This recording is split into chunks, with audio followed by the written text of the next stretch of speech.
I wanted to do the small one and the large one to have samples of both for this shop. So this is the small one that's almost finished. I just need the lettering here, but the pins have not come in yet.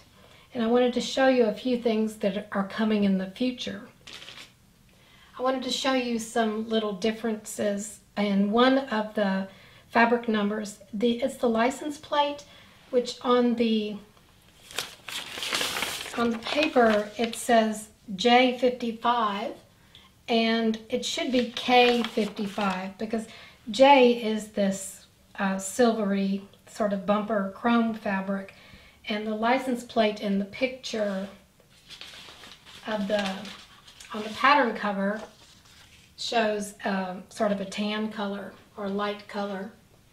So you might want to change that on your drawing.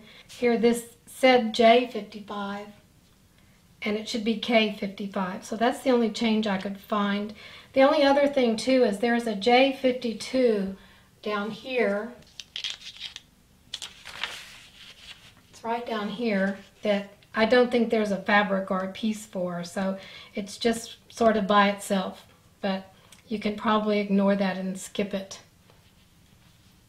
I wanted to tell you some things that I found out as I was doing this, or I learned. I learned that after you put the steam-a-seam onto your fabric, and then you're going to cut it out and place it on the background, I found it easier to cut just a little bit outside the line, whether it's dashed line or solid line. That little bit of extra, maybe just a thread or two extra, just gave a little bit extra room to position your pieces. You can always cut it off and make it smaller, but you can't make it bigger once you've cut it. And the other thing is, if you find a fabric that you don't like, it's your chance to do it over again before you do your final pressing and everything is adhered. So this is all adhered. It's not going anywhere. And I think later on, if I have time, I'm going to do some little decorative stitches around these patches. I may or may not do that, but that's just an idea. And so this is what the finished product that you're aiming for, whether you're doing the small one or the large one. They'll look the same, only bigger. Now, once you have all of your tracing done on these sheets of paper, on the steam-a-seam, you're going to cut out the pieces loosely or roughly cut them out. And here is some for fabric number L. And I cut out roughly, I don't know, 1/4 inch to 1/2 inch from the outside edge of either the dashed line or the solid line, just so you'll have enough room to adhere it really good to the fabric and then enough area to cut out. So once you start to cut out all of your pieces from the big sheet like this, you're going to put them together in fabric order. So these are all the L's for fabric number L. And then we're going to put them on the sheet, on the fabric. So to do that, here's the fabric here. And we're going to position them right now so we can make the best use of our fabric so we don't waste any. And so that looks pretty good. And now we're going to put them on. We're going to take the paper off of the back.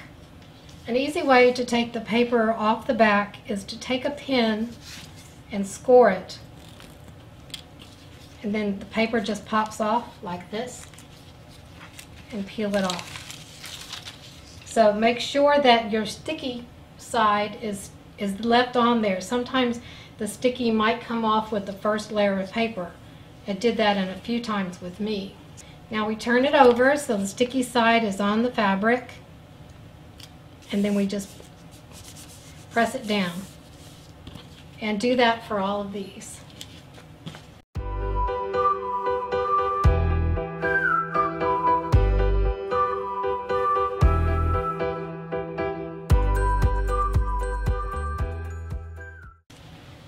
Now you'll take your scissors and cut out just the part you need.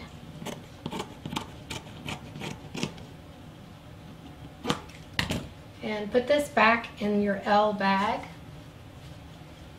And these we're going to lightly press.